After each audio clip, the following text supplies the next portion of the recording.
الحمد لله وكفى وسلام على عباده الذين اصطفى أما بعد أعوذ بالله من الشيطان الرجيم بسم الله الرحمن الرحيم قل أطيعوا الله وأطيعوا الرسول اے نبی جی آپ کہہ دیجئے کہ تم اللہ کی اطاعت کرو اور اللہ کے نبی کی اطاعت کرو. وقال النبي صلى الله تعالى عليه وسلم لا يؤمن أحدكم حتى أكون أحب إليه من ولده ووالده والناس أجمعين أو كما قال عليه الصلاة والسلام. صدق الله العلي العظيم. معزز سامعین کرام، ایک مرتبہ عقیدت اور محبت کے ساتھ بارگاہ محسن انسانیت صلی اللہ علیہ وسلم میں درود شریف کا نذرانہ پیش فرما دیجیے.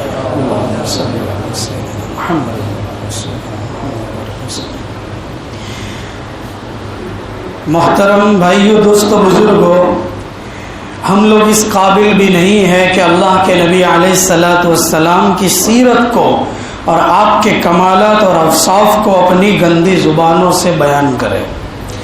اللہ کے نبی علیہ السلام فرماتے ہیں کہ تم اس وقت تک کامل ایمان والے نہیں ہو سکتے جب تک کہ آپ کے دلوں کے اندر میری محبت اپنے باپ سے، اپنی اولاد سے اور تمام لوگوں سے زیادہ نہ ہو. ہمیں اللہ تعالیٰ اپنا عشق اور اپنی محبت نصیب فرما دے، اور اللہ کے نبی کا عشق اور اللہ کے نبی کی محبت ہمارے دلوں میں پیوست فرما دے.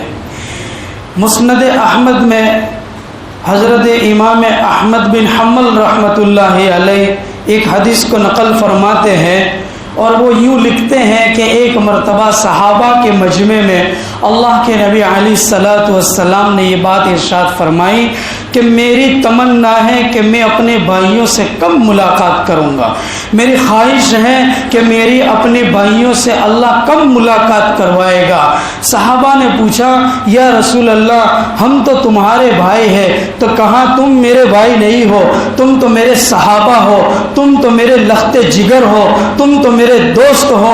میرے بھائی تو وہ ہیں جو میرے چلے جانے کے بعد یہاں آئیں گے، دنیا کے اندر پیدا ہوں گے، ابھی تو وہ پیدا بھی نہیں ہوئے ہیں، اور مجھ پر وہ بن دیکھے ایمان لائیں گے. وہ میں اور آپ ہیں. اللہ کے نبی علیہ الصلاۃ والسلام نے مجھ جیسے اور آپ جیسے اور ہم جیسے گنہگاروں کی ملاقات کی تمنا کا اظہار کیا. ہونا تو یہ چاہیے تھا کہ ہم اللہ کے نبی سے ملاقات کی تمنا اور اپنے دل میں آرزوئیں رکھتے ہیں، لیکن اللہ کے نبی خود اپنی امت سے ملاقات کی تمنا کا اظہار فرماتے ہیں. تو میرے اور آپ کے آقا محسن دو عالم صلی اللہ علیہ وسلم اپنی امت سے کتنا عشق اور اپنی امت سے کتنی محبت فرما رہے ہیں. اسی لیے علامہ قسطلانی رحمۃ اللہ علیہ نے ارج الطاعات اپنی کتاب میں لکھا ہے کہ جب کسی مسلمان کو سب سے زیادہ امید والا عمل کرنا ہو، سب سے زیادہ امید والا عمل کرنا ہو، تو اس کو چاہیے کہ مدینے میں حاضری دے اور روز اقدس پر حاضری دے، وہاں پر صلاۃ و سلام پڑھے اور آپ صلی اللہ علیہ وسلم کی قبر اطہر کی زیارت حاصل کرے. کیونکہ اللہ کے نبی علیہ السلام فرماتے ہیں من زار قبری وجبت لہ شفاعتی، جو میری قبر اطہر کی زیارت کرے گا اس کے لیے میری شفاعت واجب ہو جائے گی. پھر ایک اور روایت میں فرمایا من زار قبری بعد وفاتی کان کمن زارنی فی حیاتی، جس نے میری اس دنیا سے پردہ فرما جانے کے بعد، جس نے میری اس دنیا سے میرے انتقال کر جانے کے بعد میرے قبر کی زیارت کی، میرے قبر پر حاضری دی، گویا اس نے میری زیارت کی، میری زندگی میں زیارت کی. اتنا عظیم ثواب رکھا ہے. اللہ کے نبی علیہ الصلاۃ والسلام کی محبت کو اپنے دلوں میں پیدا کرنے کے لیے آج ہم سب یہاں جمع ہوئے ہیں. تو دل سے ارادہ کریں کہ انشاءاللہ اللہ کے نبی کا عشق، اللہ کے نبی کی محبت کو اپنے دل میں اتنی جگہ دے دیں گے کہ میرا اور آپ کا ایمان کامل بنے گا انشاءاللہ. اس کے لیے ایک واقعہ سناتا ہوں. حضرت عتبہ بن فقد السلمی رضی اللہ عنہ کا یہ واقعہ ہے. وہ فرماتے ہیں کہ ان کی ایک بیوی تھی حضرت ام عاصم رضی اللہ عنہ. یوں ان کی 4 بیویاں تھیں. یہ چاروں بیویاں آپس میں عمدہ سے عمدہ خوشبو استعمال کرتی تھی تاکہ وہ شوہر کی نظر میں ایک وقار حاصل کر سکے, عزت حاصل کر سکے. لیکن حضرت ام عاصم رضی اللہ عنہ فرماتی ہے کہ ہمارے شوہر جو ہیں حضرت عتبہ رضی اللہ عنہ وہ کوئی خوشبو استعمال نہیں کرتے تھے, صرف داڑھی میں تیل لگایا کرتے تھے, لیکن پھر بھی ان کے جسم سے اتنی زبردست خوشبو کی مہک آتی تھی کہ ہم کو لگتا تھا کہ ہماری ساری خوشبو ان کے سامنے پھیل ہے. اس کا کوئی مقابلہ نہیں تھا, اس کا کوئی جوڑ نہیں تھا.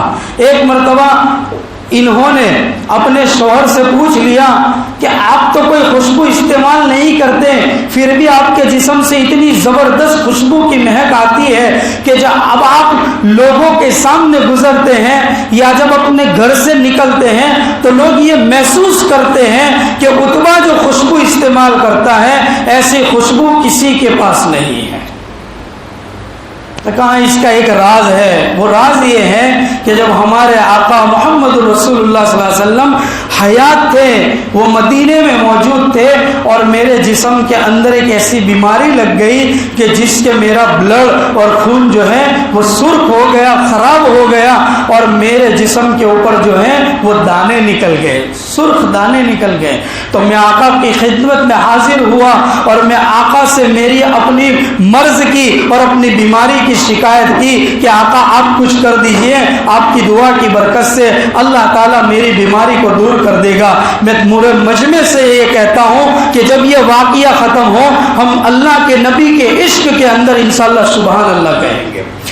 جب حضرت عتبہ رضی اللہ عنہ آقا کی خدمت میں حاضر ہوتے ہیں اور اللہ کے نبی سے اپنے مرض کی شکایت کرتے ہیں تو آقا فرماتے ہیں اپنے اوپر کی جسم کی چادر کو ہٹا دو. حضرت عتبہ اپنے جسم کے اوپر کی چادر کو ہٹا کر اپنی شرم کی جگہ کو چھپا دیتے ہیں, اس پر پردہ ڈال دیتے ہیں اور آقا کے سامنے بیٹھ جاتے ہیں. آقا جو ہے اپنے مبارک ہاتھوں سے اور اپنے دستے مبارک پر کچھ دم کر کر ان کے جسم کے اوپر اور ان کے پیٹ کے اوپر اور ان کی پیٹھ کے اوپر اپنا دستے مبارک پھراتے ہیں. اس کی برکت سے وہ کہتے ہیں وہ دن تھا اور آج کا دن ہے, میرے جسم سے اس کی خوشبو کی مہک کبھی کم نہیں ہوئی ہے. یہ میرے آقا کے ہاتھوں کی جھلک ہے. ایک اور واقعہ سنیں.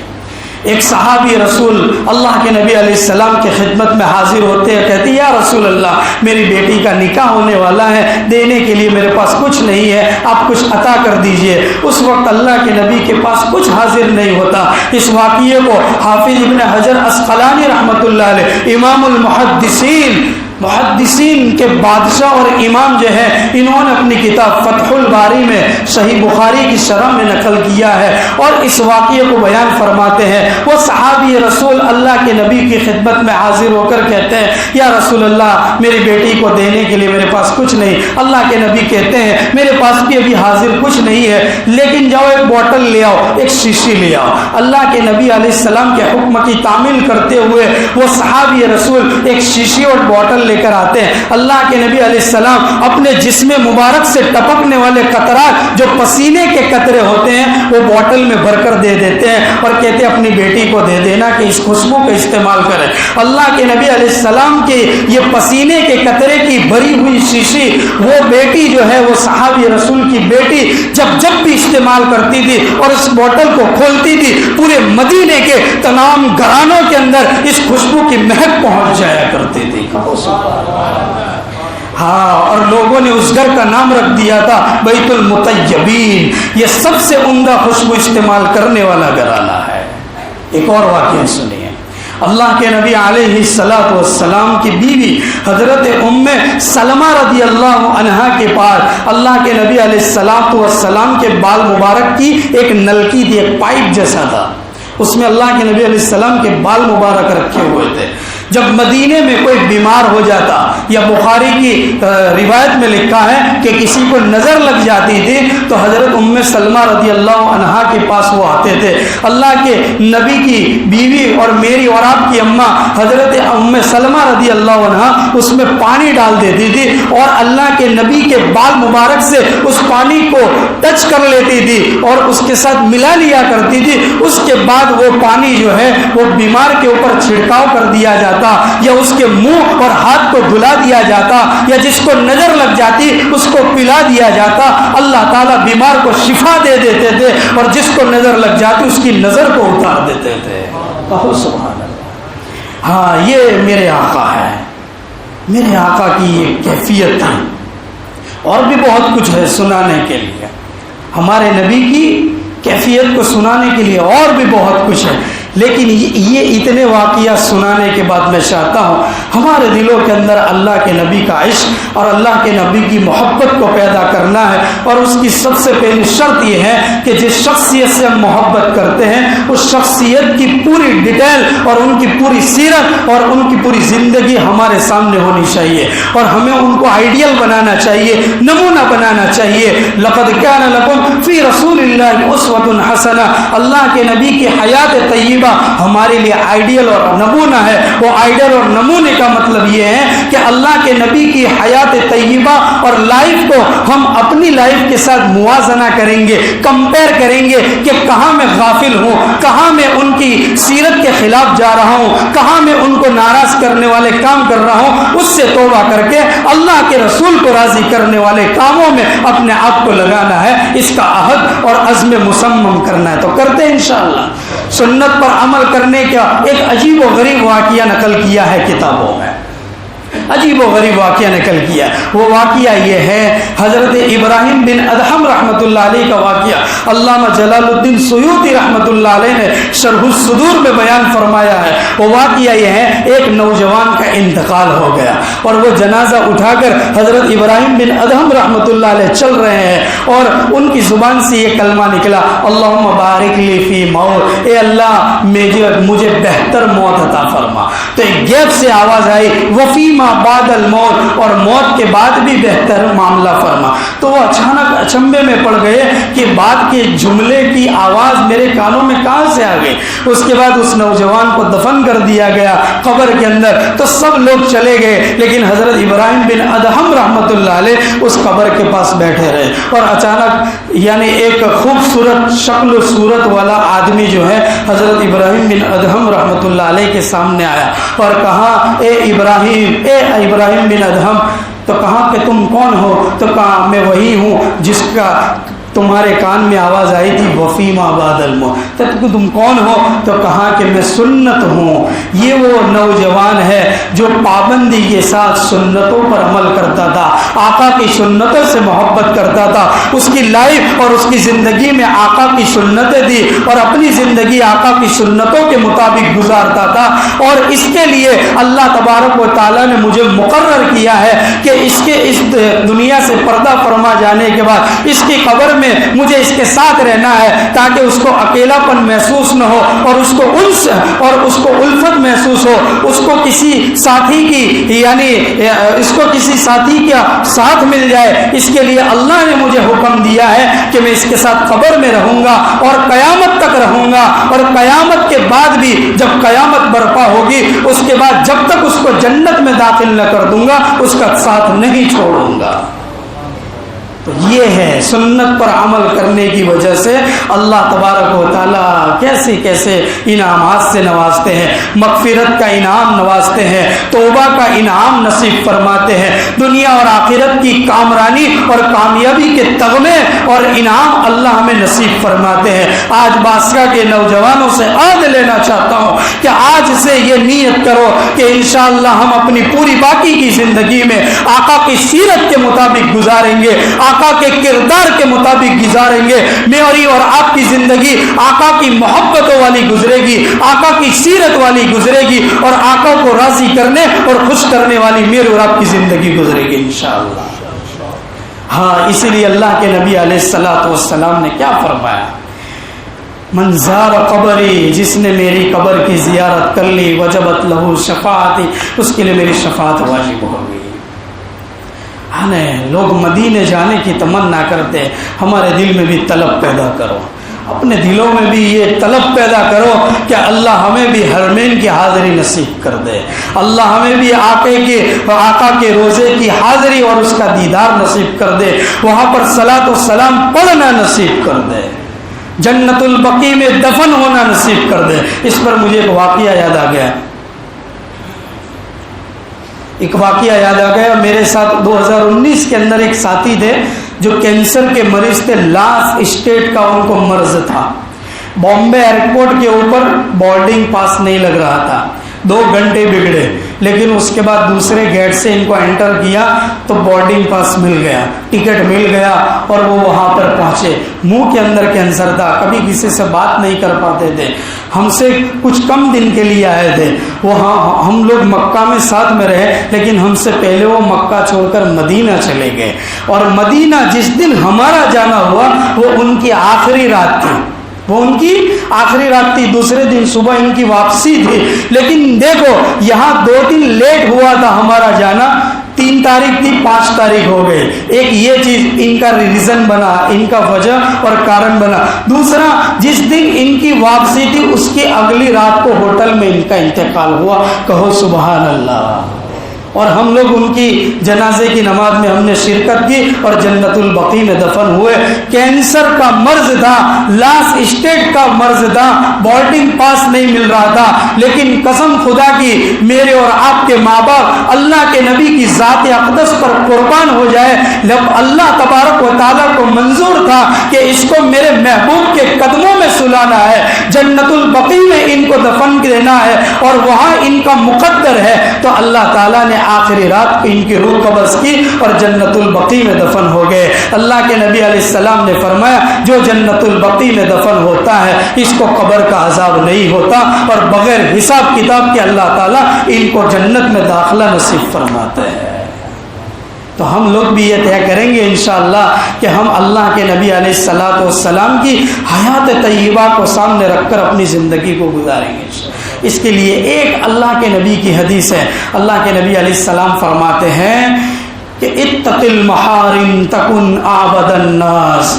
یہ بہت زبردست حدیث ہے، ہم لوگ طے کریں کہ اس پر عمل کریں گے۔ اللہ کے نبی علیہ الصلوۃ والسلام نے فرمایا کہ تم اللہ کی حرام کی ہوئی چیزوں سے پوری زندگی میں اپنے آپ کو بچا لو، تم دنیا کے سب سے بڑے ولی اور سب سے بڑے عبادت گزار بن جاؤ گے۔ اس پر ایک اور واقعہ، پھر اپنی بات ختم کر دیتا ہوں۔ ایک صحابی رسول جو ہے یہ ایک طرف سے سامان اٹھا کر دوسری طرف ٹرانسفر کرنے کا کام کرتے تھے، مزدوری کرتے تھے، بڑے غریب تھے۔ یہ واقعہ حضرت شیخ حنیف صاحب لوہروی دامت برکاتہم نے اپنے بیان میں نقل کیا ہے۔ حضرت لکھتے ہیں وہ صحابی ایک دن اپنے گھر سے مزدوری کے لیے نکلے، ان کو کوئی مزدوری نہیں ملی، لیکن جب شام کو گھر پر آئے تو بیوی انتظار میں تھی کہ شوہر کچھ لے کر آئیں گے تو کھانا پکے گا۔ شوہر نے کہا کہ کچھ کھانا لاؤ، تو کہا کہ آج آپ مزدوری کر کے نہیں لائے تو گھر میں کچھ سامان نہیں ہے، اس لیے میں نے کچھ نہیں پکایا۔ دوسرا دن بھی ایسے ہی گزرا کہ صحابی رسول کو کوئی مزدوری نہیں ملی۔ جب تیسرے دن وہ صحابی جا رہے تھے تو تھوڑی دیر آگے گئے اور ان کی اہلیہ نے اور ان کی بیوی نے ان کو واپس بلایا اور کہا یہ جملہ میرے اور آپ کے لیے عبرت کا سامان ہے۔ وہ جملہ اس صحابیات عورت کا وہ ہے کہ آج اپنے گھر والوں کو خوش کرنے کے لیے کئی حرام کی روزی لے کر گھر میں مت آنا، حرام کی روزی لے کر مت آنا۔ روزانہ رات کو کھا کر سوتے ہیں تو شکر کے ساتھ سوتے ہیں، آج بھوکے 2 دن سے سو رہے ہیں تو صبر کے ساتھ سوئیں گے، لیکن حرام کے لقمے اپنے پیٹ میں نہیں اتاریں گے۔ تو باسکا کے نوجوان طے کرتے ہو کہ انشاءاللہ حلال کی کمائی میں خوش ہو کر اپنی لائف کو انجوائے کریں گے اور اپنی لائف کو اللہ کی مرضیات کے مطابق گزاریں گے انشاءاللہ۔ اللہ تبارک و تعالی مجھے اور آپ کو اللہ کے نبی علیہ السلام کی سچی اور پکی محبت اور ان کا آئیڈیل ہمیں نصیب فرمائے۔ اور اپنی بات کو ایک شعر کے ساتھ ختم کرتا ہوں کہ دربار محمد کا قرینہ مجھے دے دو، سبحان اللہ کہیں گے، دربار محمد کا قرینہ مجھے دے دو، تم لے لو سارا جہاں مدینہ مجھے دے دو، کہو سبحان اللہ۔ تم لے لو سارا جہاں مدینہ مجھے دے دو، تم لے لو سبھی کوثر و تسنیم کے پیالے، تم لے لو سبھی کوثر و تسنیم کے پیالے، دو بوند محمد کا پسینہ مجھے دے دو۔ سبحان اللہ۔ وآخر دعوانا الحمد للہ۔